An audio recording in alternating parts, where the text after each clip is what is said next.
I am very excited as always, but I don't think we've had a Dynasty Startup Draft kick off in maybe a month, and I have been drafting nonstop, but not on the live stream. We've been drafting a ton with our locals flock community. So I feel like we've learned a thing or two. I feel like we are going to be able to crush this draft, of course, as we go through this. Please make sure you don't forget to call me an idiot. You don't forget to tell me what I could have done better, because I am consistently trying to improve, not only for myself, but also for everybody who enjoys this channel and everybody that likes hanging out with this live stream. But we just updated this chat where y'all should be able to type now. Please let me know if the audio is working, and let's get this going. You can see the draft room is already full. We are going to be drafting from the 106. This will be a 12-team super flex tight end premium draft. Okay, everybody on board. 12-team league, super flex, tight end premium. So don't be surprised when I take Irv Smith Jr. at the 207. Okay, please don't be that surprised. But I think that should be it. Let's go through. Let's start the draft. Let me pull up this chat quickly. We have Kevin, Joel, Scuba, Adam, Tyler, Thomas, and Miguel all out in the chat. Thank y'all so much. Colin says, Debo to the Jets. Oh, for the love of God, please tell me that did not just happen as soon as we started live streaming. I could see it happening. I could definitely see Debo going to the Jets. Will be interesting to see where Debo Samuel goes in this draft in particular. But here we have Allen, Mahomes, Herbert, Deshaun Watson going off. I thought we were taking Watson at the 106. I mean, I've been drafting him consistently in this range. I understand a lot of other people aren't necessarily there with Deshaun Watson. Hell, I'm willing to look at the 4 years that we have as him. Oh my God, now you'll take my guy, Kyle. What am I supposed to do here? I know most people are going to go Burrow. I understand that. But based on the quarterback value that I've been finding later on in these drafts, I hate to do this, but we're going to go Taylor. I really thought, I was like, hell, yeah, we're probably going to get Watson at the 106. If somehow a team before us takes Watson, there's a good chance we get Kyler Murray. But if Taylor's going to make it to the 106, he's the running back one in Dynasty on that rookie deal. Let's go ahead and let's just take Jonathan Taylor. Colin says, just a prediction with Debo. Okay, good. Thank God. And let's go. Henry says, please, God, not to the Jets. Yeah, that would be pretty bad.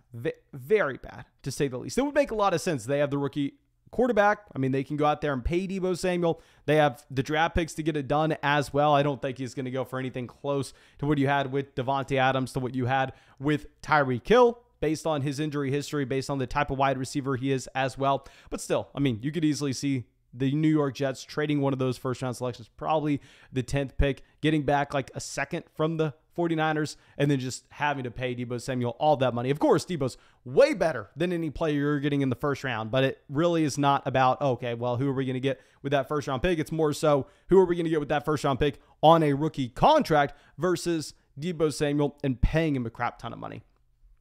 Okay. SFB says, if Debo goes to the Packers, ooh, that'd be interesting. I'd be surprised if they traded out Davante Adams, unwilling to pay him, and then all of a sudden just go and pay Debo Samuel instead. Dylan coming out says, couldn't make either draft today, but always enjoy watching though. Dylan, thank you so much, of course, for supporting the channel, my man. I really do appreciate you. And Henry says, why would Green Bay pay Debo but not Adams? I'm right there with you. And real quick, we just went over 10 likes on the live stream. Thank you, of course, for everybody who's gone down there and dropped a like. Make sure if you do that if you haven't already. Breece Hall going at the 201. Najee Harris falling out of the first round. Javonte Williams sneaking his way in there. Interesting. Obviously, Najee Harris definitely a lot older than Javonte Williams, older than Breece Hall, stayed all 5 years at Alabama, but Najee Harris played pretty much every single down for the Pittsburgh Steelers this past season, and of course, they will be a bad offense this upcoming year. That's not really up for debate, but it's not like Ben Roethlisberger was fantastic to begin with. It's not like you're just getting the biggest drop-off in quarterback play ever. Okay, so Swift at the 203. Yeah, I currently have all these running backs pretty much in the same tier. It's Jonathan Taylor tier 1, and then it's these 4 players. I think really nothing's been out of the ordinary in this draft so far, other than Lamar Jackson making it to the 110. Really love Lamar here, obviously. The thing is, can he sustain that style of play 3-4 years down the line, or will that fall off, be closer to the running back age than quarterback? I know I hate bringing that up with Lamar Jackson, but it is a real question. We get sniped on our guy in Trey Lance at the 206. I don't know if you know much about me, but I've been Trey Lance's #1 fanboy for a very long time now. So we're going through, looking across the positions. There are really two players that stand out. I really do like Mark Andrews here. And I took Mark Andrews with JN in the middle of the second round of a different tight end premium startup draft so we can avoid those tight ends going in the middle rounds that are generally overvalued. I think instead, yeah, we're just going to do it. We're going to take Cooper Kupp here at the 207. I understand that, yes, Kupp is making it to the 2-3 turn a lot. Andrews goes directly after. Andrews is a younger option. But with Cooper Kupp, if you just look at the past season that he had, I don't see how the fall off really happens. I mean, he is in such a stable situation with Matthew Stafford and Sean McVay in that offense. This is a wide receiver that was a tier ahead of everybody else. It's not like Cooper Kupp was the wide receiver 1. Then you add Devontae Adams 1.5 points behind him. And then you add, Deebo Samuel 2 points behind him on a per game basis. No, it was Cooper Kupp, a massive drop off. Now, yes, Cooper Kupp drafted in 2017, but stayed all 5 years at Eastern Michigan. So he's a little bit of an older player. He was in the same draft class as Juju Smith-Schuster. Juju's 25. Cooper Kupp's 28. But we'll take him here in the middle of the second round. Okay.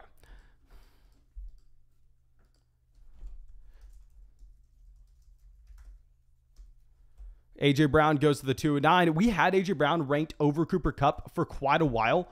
I think that really, once you have the Robert Woods acquisition by the Tennessee Titans, at that point, I'm going to be willing to just say, hell, yeah, let's go through. Let's have Cooper Kupp here every single time over A.J. Brown. They were already going back and forth in my rankings, and I think that's just a fair tiebreaker to have. Christian McCaffrey at the 210 as an auto pick. Connor, for the love of God, please come back to this draft. Are you freaking kidding me right now? But Deebo Samuel finally goes off the board at the 211. Deebo Samuel was, I believe, the wide receiver 3 on a points per game basis last year. I actually tweeted something out earlier today asking where the best landing spot for Deebo Samuel would be. And we got a lot of different answers.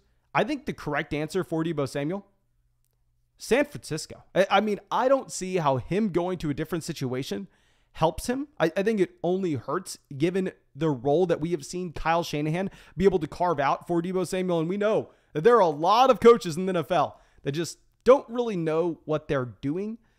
So why don't we just keep the security? Why don't we just keep Deebo Samuel in San Francisco where we don't really have to worry about it? Okay, so Dylan says, you think Deebo actually gets traded? Heard they want a king's ransom for him. Okay, a big thing is reporting like that. Does that help anybody? Like, who is incentivized to go out and say, yeah, the 49ers are willing to trade Deebo? They don't really, they're not really asking for much. That report will never in a million years come out because it doesn't really help Deebo Samuel. It doesn't help the 49ers. It gives the 49ers absolutely no leverage in this situation. So, of course, if the reporters ask Kyle Shanahan, if they ask anybody in San Francisco, they're going to come out to the press and go, oh, yeah, if we move Deebo Samuel, we need a Godfather type offer. We need every single one of your first round picks for the next 3 seasons. Of course, they're going to say that. In reality, we don't necessarily know if that's true. Okay, so now let's pull this up. We are going to be at the 306 here. I was really praying that we had Stafford make it back to us so we could get that stack with Cooper Kupp. Now we are in a slightly different position.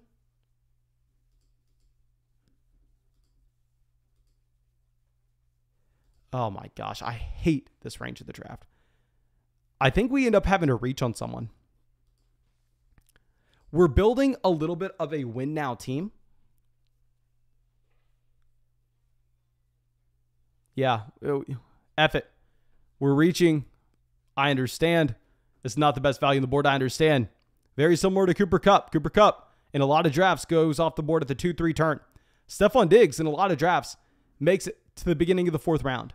But when we take Kupp in the middle of the 2nd, it puts us in a very difficult position to then take who I perceive to be the best quarterback on the board in either Trevor Lawrence or Malik Willis. Malik Willis ends up going at the 307. I'll say Malik Willis is not going to be nearly as good of an actual NFL quarterback than what you have with Trevor Lawrence. But we're playing fantasy here. That's not the game. Malik Willis, I'm fine if you want to take him over Lawrence. Personally, I have Trevor Lawrence ranked ahead of him, but we can view Malik Willis as a player that potentially has more upside given the rushing capability that he has.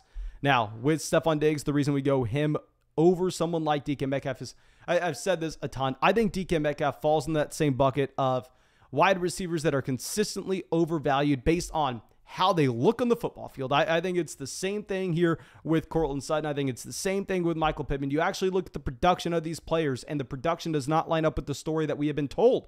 With DK Metcalf, we talked about this in the live stream earlier today.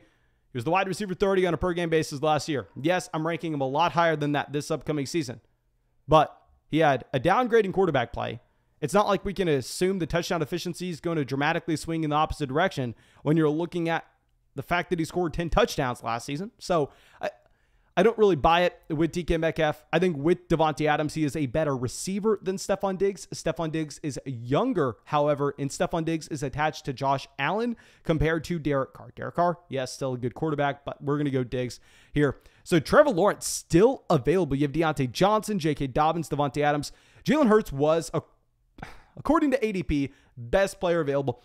My issue with Jalen Hurts, y'all know I was drafting him everywhere in 2020, is with Hurts, I'm almost viewing him as a redraft type option. I mean, I know that sounds crazy if you look at his overall player card.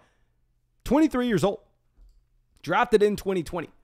But historically, when you've seen those quarterbacks drafted in the second round, yes, they can pan out. Yes, occasionally you have someone turning into Derek Carr.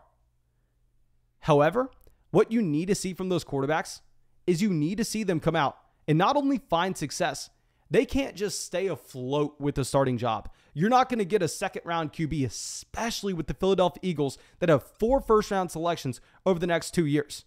You are not going to get a team like that committing to a quarterback for the long term that doesn't have the team investment unless that quarterback is spectacular. And while Jalen Hurts has been spectacular from a fantasy football perspective, he barely averaged 200 passing yards a game last year. Yes, the Philadelphia Eagles made the playoffs. I think that Philadelphia Eagles team, honestly, probably a little bit underrated considering the draft capital they have to just take shots over the next 2 seasons. I am not there saying Jalen Hurts has the job security, however. So if you're asking me, Mason, who has higher points per game this upcoming season, Jalen Hurts, Trevor Lawrence, Malik Willis, the answer is Jalen Hurts. From a redraft perspective, hell yeah, give me Jalen Hurts. But even if Trevor Lawrence comes out and fails again this upcoming season, I can guarantee you Trevor Lawrence is the starting quarterback in Jacksonville in 2023. If Jalen Hurts comes out and fails in Philadelphia this upcoming season, I don't know who it is. So that's why I'm going to be a little bit lower on Jalen Hurts compared to his ADP. His ADP had him up here with guys like Wilson and Stafford. Okay. Chris says, Mason Bud, you're busy today. Yes, very, very busy. Okay, let's go through and Trevor Lawrence goes to the 501. Austin in here, auto drafting. We're being serious, guys. We're being serious here. Some people are about to get banned from the live stream. Aaron Rodgers goes at the 402. Maybe I'm just salty because we were hoping Trevor Lawrence was making it back to us. But here, honestly, please stick around to the end of the draft before you come out here and tell me that I'm an idiot for passing on quarterback through the first 3 rounds. As I said, I actually was planning on going with that quarterback in the middle of the first. I was planning on going Kyler. I was planning on going Watson. They ended up going right before us, so we have to pivot here a little bit. But I'm not going to be reaching on these quarterbacks in the 3rd, 4th round if I don't think the value's there based on some very strong values. I know we can find strong values later on in the draft. You have Mixon going at the 405. Mixon would have been a player that I would have considered if he fell to us at the 407. But let's pull this up. Quarterbacks. Oh my God. There have been so many drafts that I've just taken Mac Jones and I've looked at the team. 20 minutes later, I'm like, oh my God, Mason, what were you thinking with the Mac Jones selection? I think here I'm going to take a pick that maybe I wouldn't have been too fond of literally 2 weeks ago. But if Deebo Samuel is to leave San Francisco, I think George Kittle may actually be getting a bump up. Like I said, this is a tight end premium format. I'm going to take Kittle here, but I want to ask y'all a simple question. Did we make that mistake passing on Mark Andrews in the middle of the second round? Would you prefer the combination of Cooper Kupp and George Kittle? Or for looking at the wide receiver position, my favorite receiver on the board would have either been Drake London or DJ Moore. So, of course, Thomas didn't have the option. I mean, we took him before him, so not saying Thomas did anything wrong, but I'm asking y'all, would you prefer the combination of Cooper Kupp and George Kittle or Mark Andrews and Drake London? Is that pick in the second round was pivotal for this team? Okay. Thomas says he was going with Kittle. Henry says Kupp and Kittle as well. Joel says, I think for win now, you made the right choice. Okay, thank you. Thank you for making me feel good. Even though I know some of y'all probably lying to me. It is what it is. Okay, so now after this, I love this value with London. I really like these wide receivers this round. Of course, I should not be saying this. I mean, I would love to see a Treylon Burks, a Garrett Wilson, a DJ Moore, Chris Godwin make it back to us in the 5th round. But it is what it is. I actually took Saquon Barkley recently in a draft. I think we covered that draft on the live stream. I got Barkley, I believe, at like the 508, 509, which I wasn't planning on taking him there, but we were very happy nonetheless. Tyler says he would rather have Travis Kelce. Obviously, Kelce would be the better option this upcoming season. However, with Travis Kelce going to turn 33 this year compared to George Kittle, drafted in 2017, very similar to Cooper Kupp, stayed very long at Iowa, 28 years old as is. But still, I think that we can expect to get solid production from Kittle over the next 3 seasons, especially if you had a chance to check out our Dynasty Research book. Of course, if you have not gotten your hands on our Dynasty Research book yet, please make sure you go do so on flockfantasy.com or go make that $10 deposit on Underdog Fantasy to get into some drafts with us in the live stream, to go get into some drafts on the channel, to go get into some drafts in the public lobby. Just go draft teams on Underdog Fantasy. When you sign up, use promo code FLOCK. They'll match your deposit dollar for dollar up to $100. Most importantly, you'll have a crap ton of fun over there. And that's what really matters. Find the link in the live chat. Find it in the description. But if you had a chance to check out the Dynasty Research book, you will find that we have covered that buying into those tight ends once they hit 28, 29 years old, they're the best position, obviously, other than quarterback, to just kind of ride out that production with that the Dynasty community does give up on them historically a little bit too early. Okay, so you have Garrett Wilson, Treylon Burks, who went the 502, the 504. Love those 2 selections. Interesting. Looking at the quarterback room here.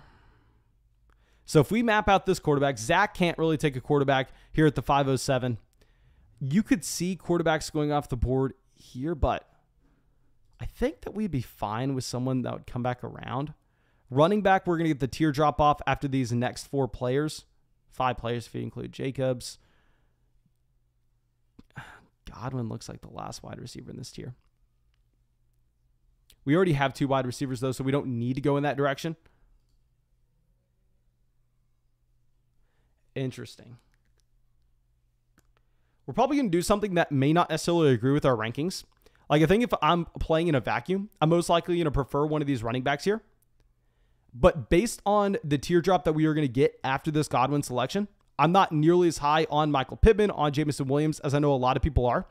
I'm going to go with Chris Godwin here, understanding that we can just take the value that makes it back to us in the 6th round, whether that's going to be at quarterback or at running back, where the wide receivers that are going to be available to us in the 6th, I think are going to be very gross. I mean, you look at this league, it's a league where you start 3 wide receivers, you have 3 flex spots, so you can start up to 6 wide receivers every single week. Now, everybody in the chat's upset that we passed on Travis Etienne. Y'all know I love Travis Etienne. It really does come down to this format, though, and looking at how those teardrops are going to be. I think that there are going to be a lot of quarterbacks and running backs that go off the board here, but it is what it is. I am fine with it. I really think we need to nail down the wide receiver position in this format. Okay, so Walker goes at the 508.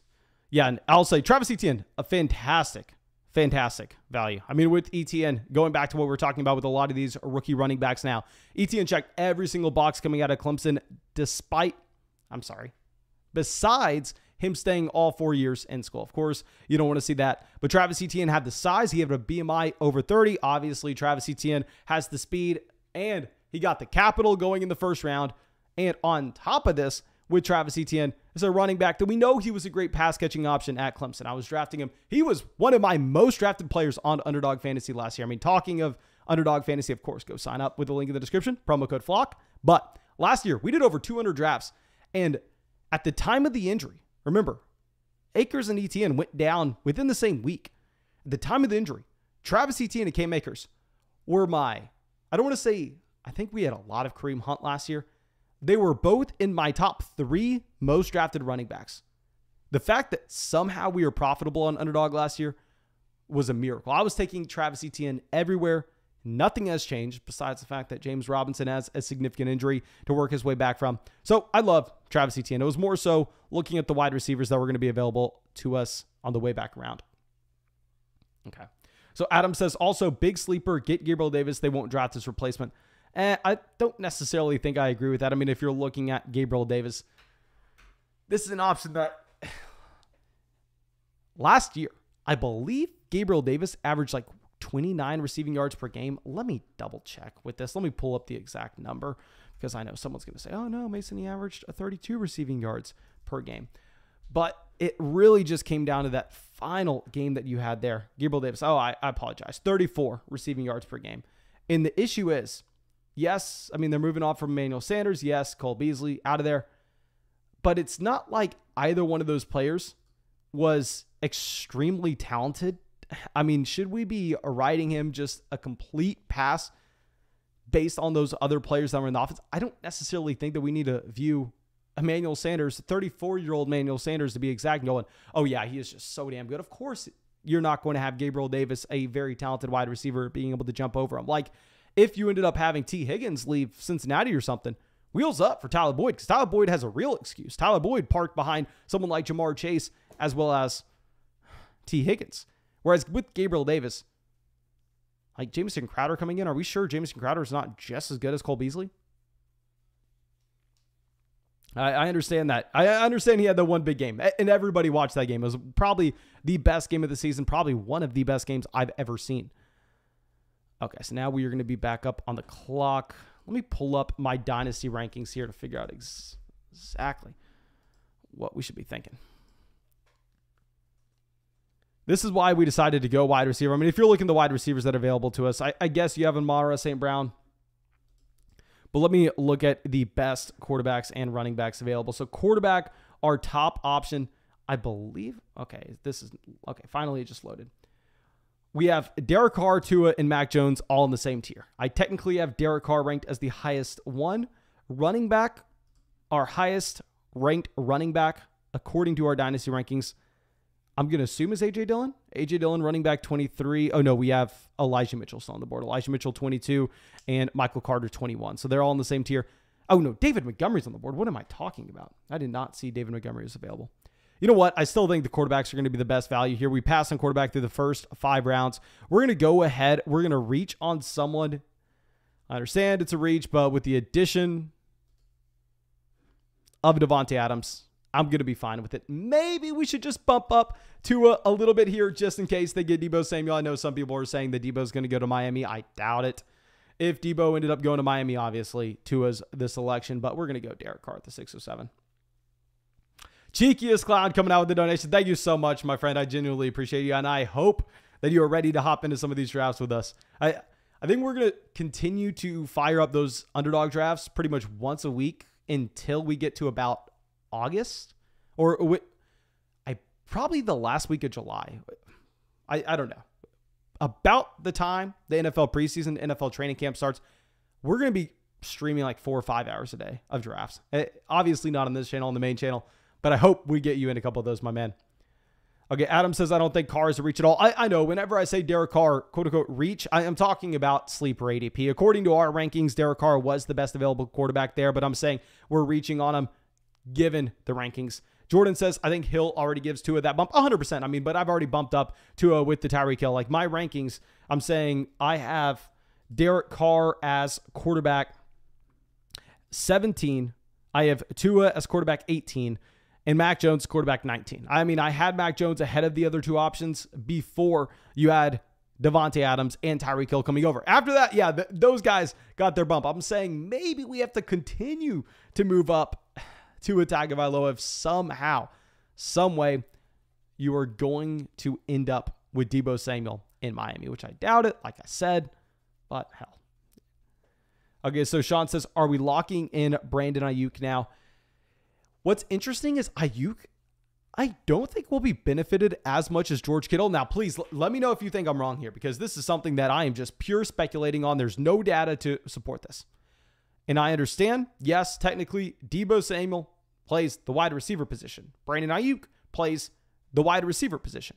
But if you look at where they actually operate on the football field, you have Ayuk more so on the boundary, where you have Deebo Samuel, significantly closer to the line of scrimmage, where Deebo Samuel's had the lowest average depth of target of any wide receiver. I don't want to say in NFL history, because of course I'm not going to be able to pull up average depth of target information from 1975, but the lowest depth of target of any wide receiver I can ever remember. Like, it's laughable how Deebo Samuel just does not go down the field. And I think that if you look at Kittle operating closer to the line of scrimmage, as well as more so over the middle of the field compared to Brandon Ayuk, I think it could potentially help Kittle more than it will actually help Deebo. More than it will help Ayuk, but that's just speculation. I'm sorry. I'm cutting this short. I'm looking at some of these players available right now, and I think we played this. I think we crushed this draft. We were put into some difficult positions in the middle rounds here. I'm not a massive fan of the Stephon Diggs pick, of the Cooper Kupp pick. I feel like we were kind of in no man's land. But I think we made the right call not reaching on given positions. Let's see where Thomas goes. Thomas goes Chris Olave. So, yeah, I think we crushed it. We're going Mac Jones. Mac Jones is our 19th ranked quarterback. Now with Mac Jones, y'all know I always talk about rushing upside, which Mac Jones has absolutely none of. None of it at all. But Mac Jones was he was the most efficient rookie quarterback in last year's draft class. Clearly, he's playing behind an elite offensive line. The thing is, we need to see this team skew to be a little bit more pass happy, which is 100% a possibility. That's in the range of outcomes for Mac Jones. We're going to take him here at the 706. Very happy with that selection. Yeah, if we're going back, once you had Fields go off the board at 404, we had not had a quarterback. We said we were not going to reach on a quarterback just because we needed one. We were looking at the wide receiver tier fall off that was going to happen from Godwin and these other players in this range. We knew the wide receivers weren't going to make it back. We made a bet that the quarterbacks would. We got Derek Carr at the 607. We got Mac Jones at the 706. Very happy with that. Adam says, I feel like Mac Jones is a little undraftable, like he's like Baker, where their opinion of them gets higher and higher. Yes, 100%. I agree with that, in that with Mac Jones, he is very similar to Baker Mayfield in that they are not going to be successful fantasy quarterbacks unless they become top 10 passing options in the NFL. And of course, with Baker Mayfield, that simply did not happen, and Baker Mayfield flamed out. But the difference between Mac Jones and Baker Mayfield is, if y'all remember, if y'all can get in a time machine, go back to 2019, the year after Baker Mayfield came out and probably posted a similar rookie season to Mac Jones. Where was Baker Mayfield going in startup drafts? Please. People tell me. People, come out in the chat. I know people are playing Dynasty in 12-team Superflex leagues back in 2019. Please, let me know what you think. I'll tell you where he was going. Baker Mayfield was sneaking his way into the first round of 12-team Superflex Dynasty startups in 2019 after his rookie season, which, trust me, at the time, I've said a lot of dumb things. Back then, I was calling Chris Godwin one of the most overvalued players ever, and he came out to be the wide receiver 2 that season. I was calling Juju Smith-Schuster the wide receiver 1 in Dynasty at some point, probably that same offseason.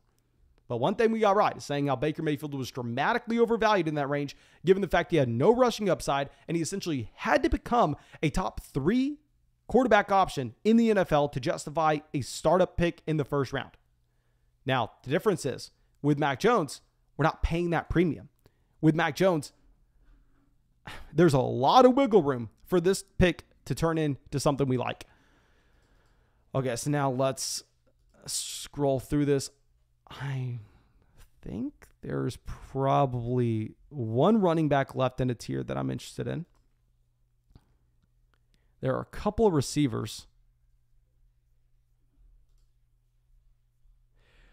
I think we just triple up quarterbacks. We're going to go with somebody who failed last year. If you look historically, given his given his average depth of target, I can't even speak. I'm sorry. I saw Jane's donation question, threw me off. Okay. given his adjusted yards per pass attempt. His rookie season, Zach Wilson goes into a bucket of just failure after failure after failure. I get it. I understand it. 807, I'm willing to take that shot. At the 807 when he's going neck and neck with James Conner. James Conner is the one running back we had in that tier. I'm fine taking Zach Wilson at the 807. JN says, need to get you a Devin Duvernay jersey. My man, I may be moving. So let's hold off on that. But thank you. Okay, so Zach says 3 quarterback in a row, boys. Yeah, I mean, here, this is what we are waiting for. We are waiting for this tier of QBs. I think that what we need is 2 of these guys popping off. Now, the issue is, of course, if this is a 4-point passing touchdown format, none of these guys have rushing upside, which definitely limits the ceiling. Okay, Dallas Goedert goes to the 8-11. I love the Juju pick. I love the Michael Thomas selections as well. Damian Harris at the 8-12. Interesting to see War Rocket pass on quarterback here. Who is left available? Tannehill would be my top option. Let's see, running back. I don't want to say who my top options are going to be at the other positions because I'm probably going to end up having to go back there.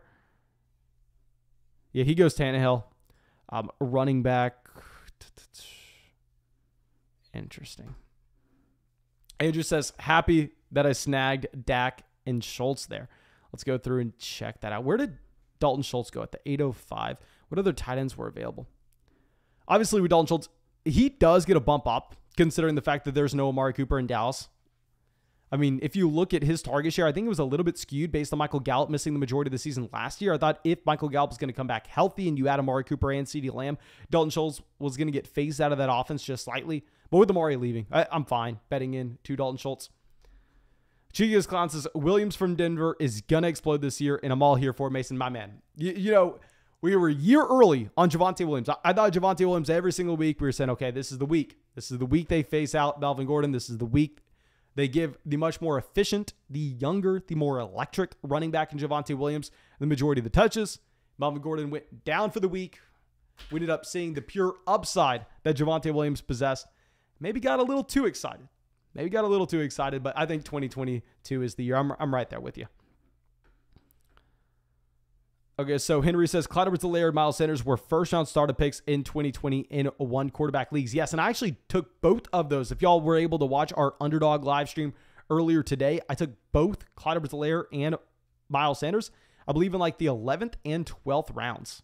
Like very, very late. Okay, you have Cooks, Claypool going. Probably going to take a wide receiver that we've been calling overvalued. Is he still here? No, Bateman already went, right? Okay, yeah, Bateman at the 803. I was going to say, if he fell this far, we kind of just have to take him.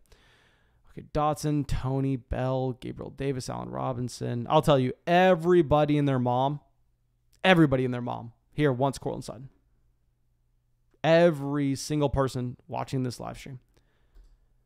This was a real league. I'd probably take Sutton just to trade him.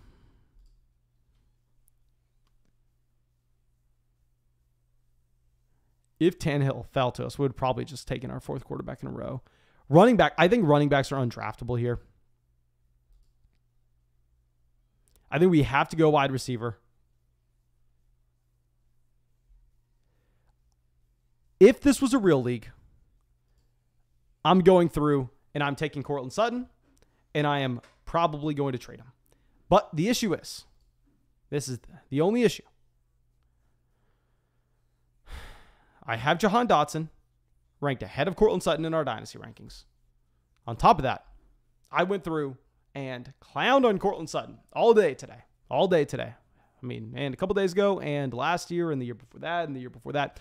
Yeah, we've been Courtland Sutton haters since his quote-unquote breakout, since he made the Pro Bowl. So I'm not going to take him, even though if it was a real league, hell, I just press the button on Sutton and then put him on the trade block immediately. Okay, so Cheekiest Clown says, already have done 3 ESPN drafts. Hopefully I can find a way to do one of these with you. Yeah, no, my man, please let me know if you've been able to see the fact that we're getting those underdog drafts going all the time. Please let me know. Michael says, Dotson going to Kansas City. Oh, if Dotson goes to Kansas City, I think Dotson easily jumps Claypool, Cooks, Mike Williams, Christian Watson, probably Michael Thomas, probably Juju, definitely Pickens. I have Pickens and Dotson right now ranked back-to-back in our wide receiver rankings. He jumps Darnell. He jumps Rashad Bateman. He jumps Amari Cooper. Jumps Ayuk. Jumps Olave. I don't know about jumping Olave, but he's right there. He probably goes up closer to the Mac Jones range in these startup drafts. Genius Clown says, so I type in Fantasy Flock on Underdog and I should find one. No, if you're signed up to Underdog Fantasy with promo code Flock, no, you're not going to see us running leagues there constantly. Underdog Fantasy is running their own public leagues constantly. You could go jump in one in 5 minutes. But you will see on our locals chat, on our locals community, I'll make a post every time we are about to go live saying, hey, we're going to do an Underdog stream in about 5 minutes. Here's the link if you want to join. And then we go through and we live stream on the other channel. So it's on the main channel, my friend. Okay. Open says Watson to Green Bay would be a 5th, 6th round pick in startup drafts. I don't necessarily think so. And honestly, I have Jahan Dotson ranked ahead of Christian Watson. I understand Watson, of course, this is a player that does have a fantastic, and I repeat, a fantastic size-adjusted athleticism profile. But it's not necessarily what I'm looking for. That's what we want at the running back position. We want some elite athletes at running back. Wide receiver, I want some guys that can win with skill. Christian Watson definitely has that upside. Christian Watson 100% is a player similar to that. However, I think he can't rise to the 5th round of startup drafts. Like, even if he lands in Kansas City, can he be going with Godwin, Judy, Burks, Wilson? I guess maybe he can. No, I don't think I can take him over McLaurin. I don't think I can take him over Devontae Smith. He's just not there as a prospect. Isaiah Spiller at the 10:01, Gabriel Davis, Tom Brady. Love the Tom Brady selection. Probably we should have just gone through and taken Tom Brady. Okay. So now we have Robinson, Sutton on the board. Who's at running back? Sanders, Pollard, Rachaad White, Kyren Williams.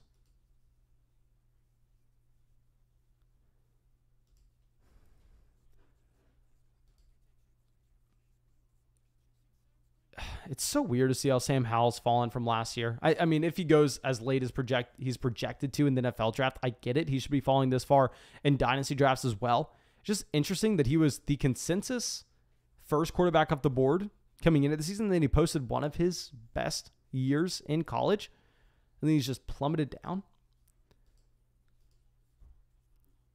Sutton goes to the 12:06. I think this makes it easy for us. We are going to go Miles Sanders. I'll be the first person to say the Philadelphia Eagles, they have a ton of draft picks to work with. I am not going to be surprised if this team goes out there, takes Kenneth Walker in the 2nd. Now, I'll be a little bit surprised they go Breece Hall in the 1st, but I'm not going to be surprised if they go get Kenneth Walker. Now, that being said, I think a lot of these running backs that people are worried about getting replaced, well, if you were drafting in 2020, 2017, 2018, when there were fantastic running back classes, 100%. I'm right there with you. We need to be worried about a running back like Miles Sanders, who was drafted in the 2nd round in 2019 by a different coaching staff and has failed since then. We need to be worried about him getting replaced with the kind of draft capital that the Philadelphia Eagles have. However, this draft class is a little different. I am unsure if we need to be that worried, considering the fact that there are 2 good running backs. There are 2 of them. And there are 32 NFL teams. Now, of course, you're not going to have a team like the Minnesota Vikings going out there and drafting one. You're not going to have the Tennessee Titans taking Breece Hall. But I'm willing to take the shot on Miles Sanders. He did not score a touchdown last year. His touchdown rate is most likely going to come up this upcoming season. It's not going to be at 0%. We know that's the most volatile statistic in fantasy football. I'm willing to take the shot on him at the 10:07 as our 2nd running back. Dylan says, what if the Saints draft James Cook? Does he jump up in the rankings? Not at all. Not at all. Hopefully we have a rookie running back video coming out tomorrow that I can record in about 10 minutes, but it's about to be 7:30 on the East Coast. And I have to get that video to Thomas so he can edit it. And I don't even know if Thomas is going to have the time today. Hopefully he does, but we'll see. Yeah, but I'll be going through and I'll be talking about James Cook. I'll be talking about Kyren Williams. I'll be talking about Zamir White, Dameon Pierce, all these late round running backs that I think are just not interesting in the slightest, and I'll be talking about why. Like, Rachaad White's interesting because the elite receiving upside, but at the same time, he may go on day 3. He may be Naheem Hines. Justin Ross goes at the 11:01.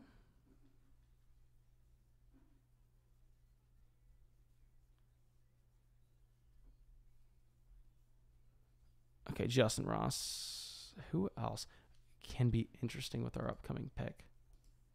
I feel like we have a very balanced roster. We have the elite tight end. We have 3 quarterbacks. We have 4 wide receivers. I think we can confidently rely on our wide receiver core.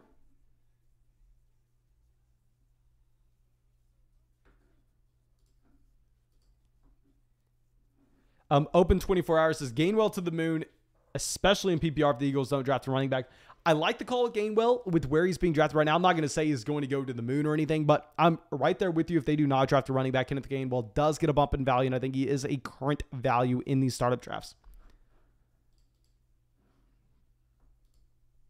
Okay. DJ Hunter says James Cook also has the receiver upside. The issue with James Cook is, have you seen his BMI? Have you seen how small James Cook is? Do you know how many running backs have succeeded with James Cook's frame? Kenyon Drake. Like, running backs just don't look like James Cook in the NFL. They are bigger than James Cook. I mean, successful running backs, that is. I like the Devin Singletary selection, to be honest. Another situation where, yeah, there's a real possibility that he gets replaced in Buffalo, but there are 2 good running backs in this draft. I think we probably go receiver. Yeah, the rookies here are just not good values. We're going to go Rondale Moore. Rondale Moore at the 1106. Obviously, missing out on Christian Kirk, going over to Jacksonville. Rondale Moore, I can't say that he had an exciting year one. I think that we'd be lying if we tried to spin it as, oh yeah, Rondale Moore, I mean, he flashed, yada, yada. No, Rondale Moore, a bad rookie season. But what we did see with Rondale Moore is the fact that this is a wide receiver that is now going to step into probably an every down role. He was efficient on a per snap basis, but what's most exciting is we saw the upside of the Arizona Cardinals offense at the beginning of the season. Going into year 2, I mean, he was a very young wide receiver last year. I know I'm trying to sell myself on Rondale Moore. I think Michael Gallup's probably the better selection, but I think you can go either direction. Wu says Breece to Buffalo. If Breece Hall does go to Buffalo, it's going to be beautiful. Beautiful. I mean, if Breece Hall goes to Buffalo, he's my running back 2 in Dynasty. And I know people think that's, I understand people think that's crazy, but he's a better prospect than Najee. He's a better prospect than Swift. He's a better prospect than Javonte Williams, and he'd be in a better situation than all of them, and he'd be younger than all of them. John Mechie at the 1109. Connor says Rondale Moore is a face planner. Unfortunately, if you were able to read our Dynasty research book, you will see that we have found that if you try to go through and draft those round 1 wide receivers that failed their rookie seasons, if you try to go through and trade for those round 1 wide receivers that failed their rookie seasons, you have a very, very low probability of identifying players that are going to bounce back. 9 times out of 10, if a wide receiver fails their rookie season that went in the first round of a rookie draft or the NFL draft, they are not going to make it in the NFL, and they are going to continue to lose value. I don't want to say 9 times out of 10. I believe the exact number was 75%. I believe it was around 75% that we found in our Dynasty research book. However, with round 2 wide receivers and later, we actually found that you can go out there, you can buy low on them and expect that some of them will bounce back. Closer to 50% of those wide receivers will bounce back. It's very nuanced. It makes a lot of sense if you think about it, that if you have a wide receiver like Jalen Reagor that goes in round 1 of the Philadelphia Eagles that are desperate for a wide receiver, if he fails year 1, probably means he's not good at the wide receiver position. He's probably going to continue to lose value because he should have had an opportunity to get on the field. However, with Rondale Moore, goes in the 2nd round. You could see this with a lot of other wide receivers that lost value after their rookie season and then gained value after year 2. Michael Gallup's potentially another example. You could see those teams take that player with more of a long-term approach. So I'm fine buying low on Rondale Moore here at the 1106. Jamiril says 5'9" and below wide receivers, thumbs down. Right there with you. Rondale Moore clearly has size concerns. Calvin Ridley at the 1201. Oh my gosh. Remember at the beginning of the offseason when I was calling Calvin Ridley the best value in Dynasty? Oh, that was a good time. And Austin says he meant to take Calvin Ridley this time. Yeah, I mean, Austin went through an auto-drafted Calvin Ridley in the 4th round previously, and that was, of course, pretty tough. Clubbing says, do you watch any tape at all, college and NFL? Is your evaluation process strictly based on statistics? A big thing is, if you find yourself watching tape or listening to people watching tape, this is how I explained it in our Locals live stream the other day. I'm a random person on the internet. It doesn't matter who I claim to be. It doesn't matter what I say my past is. Every step of the way. I mean, Maurice Jones-Drew went out there and put out his rankings today, and he had Rachaad White like as the running back 38 in this draft class. Maurice Jones, he played in the NFL. It doesn't matter what your credentials are. My job is to come out here and to prove that I have a process that can beat the average dynasty player, that I can prove that I am going to be more efficient at identifying value and identifying players to avoid than the actual dynasty market. Now, of course, if I'm building out a model, it's impossible for me to come through and say, hey man, trust me, this guy's a baller. You need to listen to me. I know what I'm talking about. He's a baller. Look at him juke. Look at how fluid he is. Look at his hips. Look at his hip swivel. Those are fancy words. I can say that. But am I proving to you that I know what I'm talking about? Am I proving anything? No. Now, what is great is if I go through and create a sound process where I can consistently pull up any player in NFL history, give you the grade on them based on our prospects, process, our model, compare that model to historical dynasty ADP, and I can say, here were our rankings, here were just what dynasty drafters were doing. And I can prove to you, actually prove to you, not with some, subjective measure, with objective statistics, that we are able to beat the average dynasty player consistently. That's what I'm trying to do. You should not listen to just some random person just spouting out random things for you. And I just talked way too much. Yeah, DJ Chark, bad pick. It is what it is. Sam Howell was... Yes, I was going to change the pick to Sam Howell real quick. We were just going off on a monologue. But yeah, it's my job to prove to you every step of the way that I know what I'm talking about, essentially. Because every time you pull up one of my videos, every time you pull up one of my live streams, if you pull up anybody's video or anybody's podcast, doesn't matter if it's on ESPN, if it's on YouTube, anywhere, you need to go into it saying, this person doesn't know what they're talking about. The only thing about this person that makes them special is they have a microphone. So it's my job every time I pull up something to prove to you that I do. And if I can't prove to you that I do, you're wasting your time listening to me. That's why we have our concrete model. That's why we go through and I list out every proof of my explanation in the video. You can agree with it or not. But if I was to come out here and tell you, hey man, yeah, I know the NFL, they drafted him in the 1st round, but check out his hip swivel. Trust me, I saw it on the tape. I was watching TV earlier. Like, how are you supposed to believe me? How are you supposed to trust me on that? Okay, so Donovan Peoples-Jones at the 1301, Trey McBride at the 1302.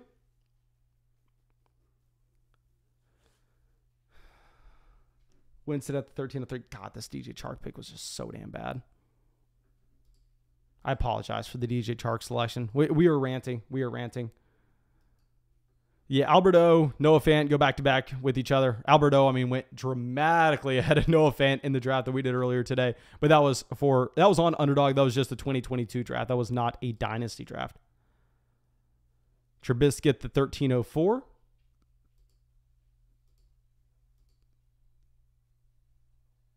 I guess we could potentially go tight end here. Yeah, the wide receivers are just soaked up. I'm not interested in any of these receivers. We're probably going to go running back, especially with the win now build.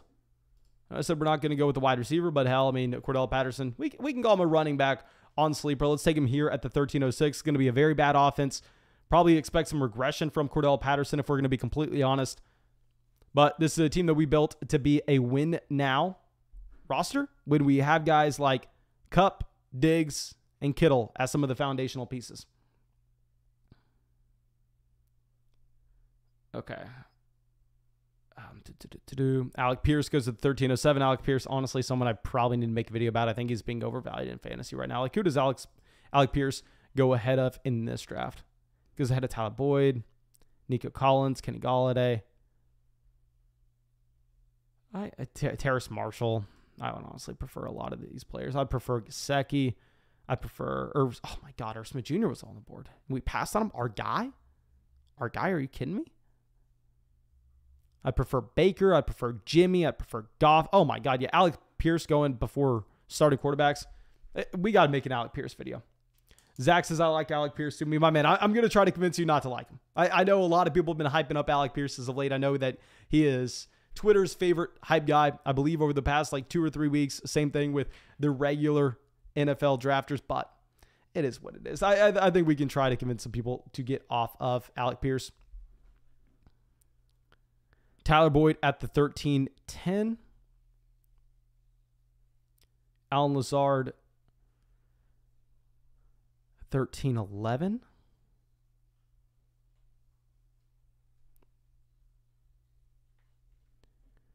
Ryan and Carson Strong. Oh, yeah, Austin. You cannot be taking Carson Strong over someone like Jimmy G or Goff. Carson Strong, is he going to get drafted in top 50 picks? Damian Pierce goes with the 1403.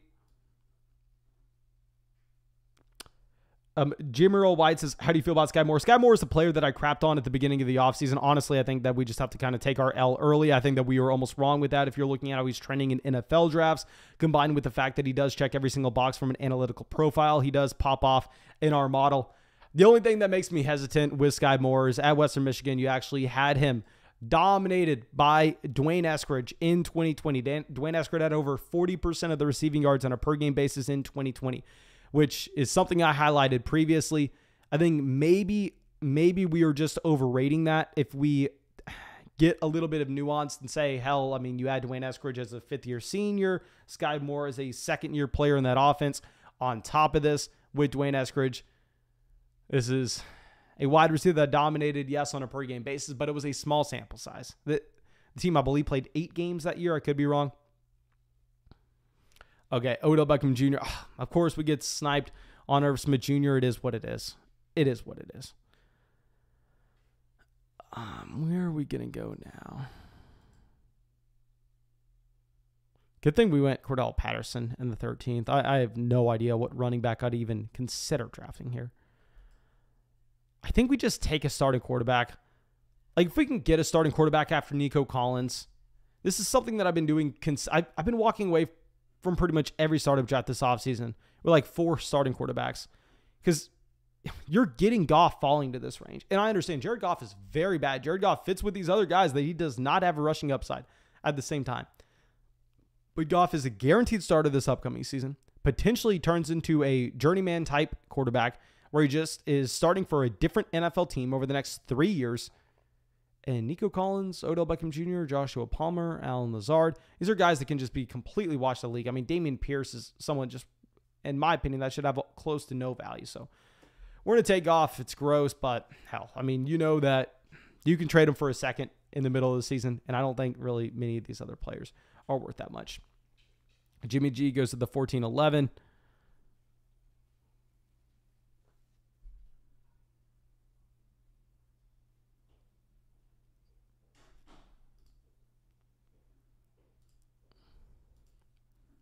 Okay, I just realized, crap. I got a notification from my computer that my mouse is on 2%. We can just charge this bad boy real quick. No big deal. Jimmy G here. I really think that these quarterbacks are great values. Like, honestly, if I knew we were getting Goff in the 14th, I would have been fine passing on Zach Wilson, taking a wide receiver in that range. Because the fact that you can get Goff, Baker in rounds 14 and 15, it's just ridiculous. Thomas says Mariota has rushing upside and will start next year. What's your opinion? I think with Marcus Mariota, he's not guaranteed to start if you look at the contract, if you look at where the Atlanta Falcons are selecting in the NFL draft as well. I know maybe the coaching staff has said that Marcus Mariota is the starter. Of course, they're going to say that. They have every incentive on the planet to say that and no incentive to tell you we're trying to get Malik Willis. Please, nobody trade ahead of us to get Malik Willis. Nobody trade ahead of us to get Kenny Pickett. Of course, they're going to come out and tell you that Marcus Mariota is the starter, but I would be slightly concerned that he's actually not the starter. That's why I would prefer someone like Jared Goff over Mariota, despite Mariota having the rushing upside and Kyle Pitts. Okay, so now let's pull this up.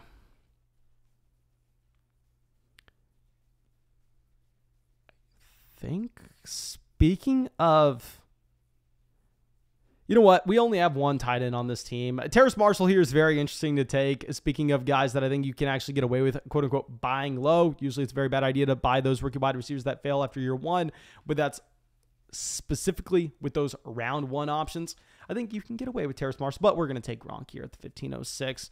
Now let me go through and show you all this draft board for anybody who just now came into the live stream.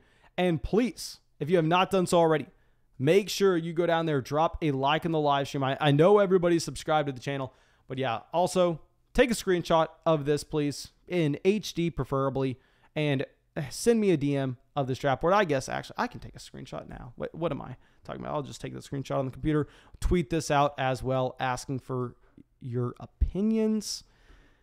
And I think we should be close to ending this. Got Russell Gage going at the 1507. Russell Gage went pretty high in our underdog draft earlier today.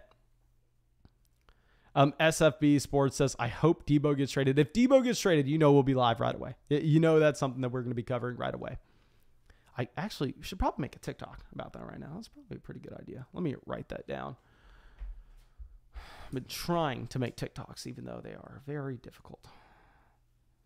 Okay, Kenneth Gainwell at the 1509. We discussed that earlier. Brevin Jordan, 1508. Oh my God, I really don't like that big. I know that maybe AKDLR out here is just kind of taking a shot on their guys, saying, hey, this is someone that I like. But to take him over David Njoku, to take him over Logan Thomas, to take him over Jalen Weidemeyer, personally, I'm taking all those tight ends over Brevin Jordan. I don't even think Jordan's in the same tier. I don't think it's remotely close. But it's the last round of a mock draft. Probably just calling your shot. Yeah, Zach says that they have the amazing Davis Mills stack here with Brevin Jordan. Did they get Cooks earlier? No, they didn't get Cooks, but I got you, my man. That's pretty funny.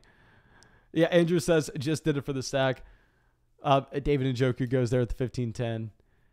I think we're probably going to call it there. I think everybody had a good shot to check all this out. And like I said, thank you for being a part of the flock. Drop that like. Find the link to locals in our description where you can find our dynasty rankings. But I mean, you should already be signed up for locals, because if you use promo code FLOCK on Underdog Fantasy to get into some drafts with us, to more importantly, have some goddamn fun, you know, you would have access to our dynasty research book, our locals content, and on top of that, 100% deposit bonus. Find that link in the live chat. Find it in the description of the video. Support this damn channel. Appreciate y'all and have a great day.